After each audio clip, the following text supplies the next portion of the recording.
Di tengah tingginya antusiasme masyarakat tentang peran positif pemadam kebakaran yang tak hanya memadamkan api, namun sikap membantu banyak keadaan emergensi, nama Septian Dwi ikut mencuat. Menjadi netizen.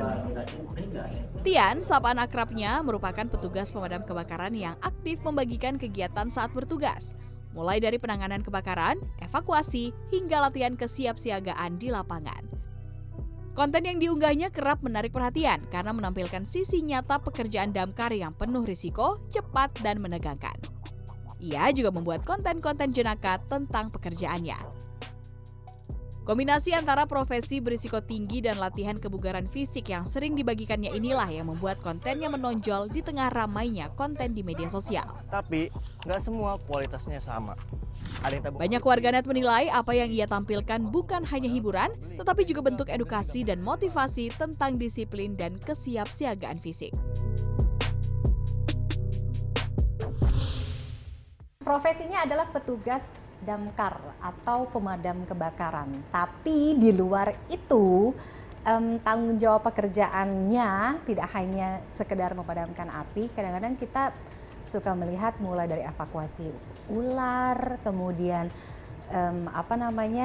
cincin yang nggak bisa keluar dari anak gitu, tangan anak gara-gara main gitu. Jadi luas sekali.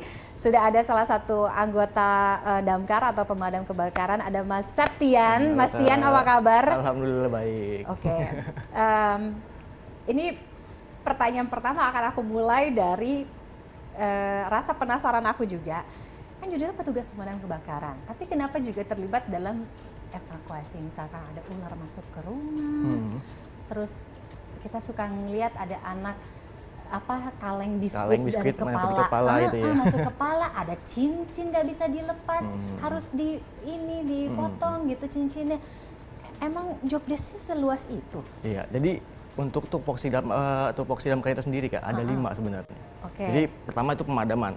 Nah pemadaman udah jelas ya, kita memadamkan api lah, objek apapun seperti rumah segala macam gitu. Yang kedua di luar api asmara ya? Iya benar.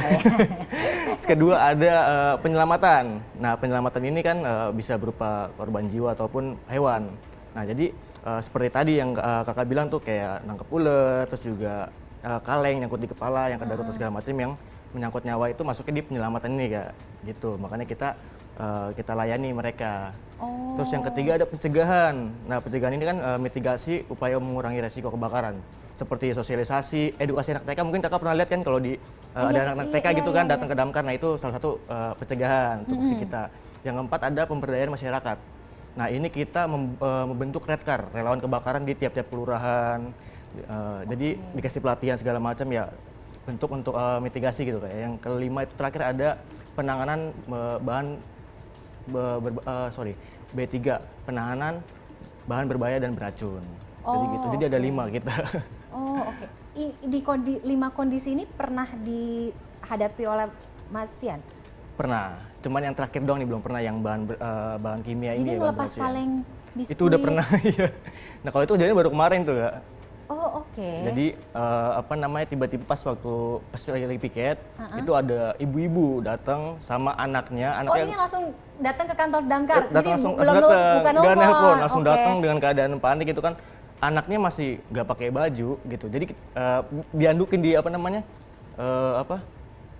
masih dalam keadaan basah, ditutupin anduk, datang gitu, Pak minta tolong saya Pak gitu kan. Ternyata pas dibuka anduknya palanya itu nyangkut kaleng biskuit. Jadi kata ibunya, anak ini lagi mandi dan mungkin dia di rumahnya itu pakai kaleng biskuit itu untuk ambil air, mungkin gayung buat jadiin gayung kali ya. Kayak gitu ya, tiba-tiba palanya. Lepasnya gimana ya? Nah sebenarnya itu kan hal mudah Kak. Kalau kita mau berbicara ke situ itu hal mudah. Sebenarnya kenapa dia bisa nempel gitu, terperangkap, karena nggak ada udara di dalamnya. Sebenarnya kita tinggal lubangin aja, kasih udara, itu pasti bisa dikeluarin itu kayak gitu. Maksudnya tapi harus dibolongin kalengnya? Bolongin dulu kalengnya. Ya, tapi kan ada kepala orang gitu di dalam. Tapi kan nggak nyampe full, biasanya tuh cuma di ujung doang di sini nih. Nggak mungkin dia sampai nutup banget begini, enggak. Terus ngelepas cincin anak gitu? Iya. Itu juga pernah? Pernah, sering kalau itu sering. Dan paling anak kecil sih itu paling sering banget. Dan itu paling susah Kak sebenarnya. Paling unik. Di luar memadamkan api mungkin? Sebenarnya banyak sih Kak. cuman tapi nggak saya tangani ya. Kalau yang saya tangani kemarin itu yang apa ya, tikus. Hah? Jadi tiba-tiba ada perempuan nelpon ke kita gitu kan, dengan keadaan panik pada saat itu. Pak, saya minta tolong Pak. Lah kita yang angkat itu komandan saya waktu itu. Oh ya kenapa? Saya minta tolong, di sini saya butuh bantuan damkar. Kenapa? Ada tikus di rumah saya gitu kan. Tikus tuh. Tikusnya juga cuma 1 ekor ya? Cuma 1 ekor. Nah akhirnya kita tetap datang, kita hadir karena kita kan kita hadir. Karena kita nggak pernah meremehkan laporan masyarakat, apapun mereka butuh kita bakal hadir dulu. Yang penting kita hadir, kita lihat ya ternyata dia itu tinggal sama adiknya doang, perempuan sama adiknya perempuan.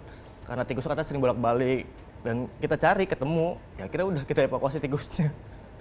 Oke, tapi nggak datang pakai mobil damkar itu kan yang gede itu nggak kan? Nggak pakai yang kecil, jadi kita ada unit rescue penyelamatan. Oke. Jadi yang nggak ada air Sampai isinya. tikus saja Sampai tikus. ada orang yang nelfon ya. Aku bingung sih tuh kebangetan apa gimana ya yang nelfon tikus. Bahkan sampai di daerah itu yang sampai orang kesurupan kan ada juga. Orang kesurupan manggil damkar. Akhirnya damkar datang, ya entah memang dia bisa atau enggak, saya nggak tahu yang apa. Niatnya cuma buat tenangin aja gitu kan, tapi dikerjain gitu. Orang kesurupan dikerjain? Orang kesurupan. Sembuh tuh maksudnya? Sembuh bisa. Oh iya? Iya. Oh Palu Gada anggota damkar ini, dia bisa semuanya ya? Iya. Itu oke. Jadi untuk misalkan evakuasi binatang berbahaya gitu ya, kayak ya kalau Jakarta mau ular gitu ya, atau mungkin kalau di daerah-daerah kan ada juga yang apa harimau lepas Harimau atau itu lepas. emang dibekali kemampuan? Ya, kita dibekali kemampuan, terus juga SOP yang penting dan paling penting adalah APD sebenarnya. APD kita memang ya kalau di Jakarta kita mumpuni sih, kayak seperti kita mau menangkap ular, sarang tawon segala macam kita udah ada perlengkapannya. Oke, sarang tawon pun itu. Sarang juga? tawon juga. Kakak ada sarang tawon rumahnya? Nanti saya cari dulu ya. Kalau tikus kayak waktu itu beberapa bulan yang lalu pernah ada sih. Ini baru tahu nelfon damkar ada tikus. Oke. Apa yang ini kan 9 tahun ya kurang 9 lebih tahun. berjalan ya. Iya. Pada saat itu kenapa memilih ingin menjadi anggota damkar? Apakah karena melihat profesi ini di berita-berita karena penyelamatan, ya kan? Enggak ada kepikiran sih. So- Dulu nggak ada. Kayak mungkin Jawa Barat tuh nggak ada pilihan lain pada saat itu. Oh, Iya, karena di saat yang baru lulus sekolah waktu itu kan kerja di pabrik ya Kak. Kerja di pabrik yang ya gajinya mohon maaf ya kurang, terus juga ya begitu-begitu aja lah. Kan saya kan juga pengen maju gitu kan, sedangkan orang tua saya pada saat itu pengen saya jadi tentara pada saat itu. Cuman emang nggak lolos, pernah tes juga nggak lolos, nggak masuk. Akhirnya ada pembukaan damkar, ya pilihannya cuma ini pada saat itu. Ya akhirnya daftar dan alhamdulillah lolos. oke. Seperti Dan itu. ini sudah berjalan 9 tahun. 9 tahun. Artinya memang sangat menjiwai dan Menjiwai. mencintai profesi ini. Iya, ya awal yang seperti tadi Kak. Jadi awalnya saya pikir cuman madamin api doang gitu kan. Ternyata bukan cuman soal madamin api aja, ternyata soal kemanusiaan juga. Jadi kita terhadap manusia juga nilai empati kita makin baik gitu. Jadi kita saling membantu satu sama lain dan seperti itu. Tapi profesi ini kan cukup berbahaya ya untuk anggota damkar sendiri, apalagi kalau kita berhubungannya dengan kebakaran, api, musibah besar gitu. Yang pernah besar dihadapi apa? Mas Tio? Pernah cuman ya, kalau dibilang sering juga sih Kak kalau besar kayak gitu. Cuman ya baik lagi kita itu dibekali pelatihan, terus juga APD dengan SOP yang baik, dan yang paling penting itu sebenarnya karena kita setiap kerja itu pasti sama tim. Jadi itu yang bikin kita tenang sebenarnya Kak. Kita kerja tuh ramean langsung, nggak sendiri-sendiri gitu kan. Jadi apa yang perlu ditakutin gitu loh. Tapi takut gak sih, maksudnya ada satu gedung atau rumah gitu ya kebakaran, Iya. apinya besar sekali Takut gitu. sedikit pasti, deg-degan iya. Pernah ada maksudnya apinya sampai ke APD-nya gitu. Walaupun itu mungkin udah dilindungi, itu tahan ya. Heeh. Alhamdulillah kalau saya sendiri belum, cuman hampir pernah iya waktu itu. Jadi kita kan sesuai sama pelatihan kita pernah pelajari kayak misalnya gedung itu terbakar, ya berapa lama nanti akan terjadi rubuh gitu Kak pada saat itu.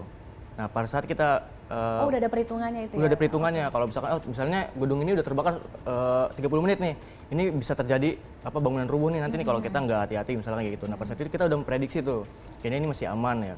Ya tiba-tiba pas kita lagi mademin pada saat itu Kak, itu posisi kalau misalnya saya nggak pindah 2 detik aja, itu roboh kena saya. Dan tapi itu robohnya senior saya pada saat itu. Jadi hampir robohin saya juga pada saat itu sih. Gitu. Tapi ya alhamdulillah nggak kena, tapi senior saya sih kena. Cuman nggak sampai yang gimana-gimana. Untungnya yang robohnya itu nggak terlalu besar bangunannya itu loh. Apa yang membuat Mas Tian merasa paling bangga dengan profesi ini? Masa paling bangga, jadi setiap kejadian sih Kak. Jadi setiap kejadian itu kalau kita selesai memadamkan ataupun penyelamatan, itu dengan warga cukup bilang terima kasih aja gitu ke kita gitu, itu bikin kita, kita udah bangga banget loh, misalnya kita nolongin dan itu berhasil. Cuman sebatas itu doang gitu loh, makanya itu yang bikin kita yang tadinya capek jadi semangat lagi kayak gitu sih. Jam kerja damkar gimana sih Mas? Kerja damkar 24 jam. 24 jam, jadi kita berangkat pagi gitu kan, pulangnya besok pagi, dan itu ada 3 kompi ABC. Oke. Jadi kan misalnya saya di kompi C saat ini kan kompi C, berangkat pagi. Jam berapa tuh masuknya? Jam setengah 8. Setengah 8. Pulangnya besok pagi setengah 8 tuh di-upload sama kompi Ini A. mau ada gitu. kejadian nggak ada kejadian ya pokoknya 24 jam aja. Bener, misalnya ada kebakaran kita pagi-pagi waktunya mau pulang nih gitu kan, pagi-pagi itu ya tetap itu bakal uploadan sama kompi berikutnya, uploadan di TKP, bergantian di sana gitu. Jadi tetap pulang. Oh, oke. Jadi 24 jam. 24 jam. Oke. Apa pesan Mas Tian mungkin untuk anak-anak, karena waktu itu memulainya di usia yang muda ya. Usia Umur muda. berapa waktu itu? Waktu itu 19 tahun. 19 tahun. Oke. Yang ingin mengenal lebih dekat profesi damkar atau mungkin yang tertarik karena kita berbicara profesi ini bukan hanya soal penyelamatan tapi soal kemanusiaan. Benar. Ha-ha. Kalau ya pesan untuk anak muda ya, kita tahu pada saat ini kan damkar ini kayaknya famous ya, kayak terlihat keren gitu naik mobil damkar. Apalagi kalau di film-film kan apa tuh dia turun dari apa? Perosotan itu tiang ya kan. Terus juga mademin api pakai seragam gitu kan. Ya jangan FOMO lah gitu maksudnya. Kalau misalkan menjadi damkar ya pastikan dulu visi kalian mampu, karena ini bukan cuma sekedar ya mademin api gitu loh. Karena kita mental juga harus kuat juga, terus juga keberanian segala macam itu harus mumpuni gitu. Jadi jangan cuma pengen terlihat keren lah ya.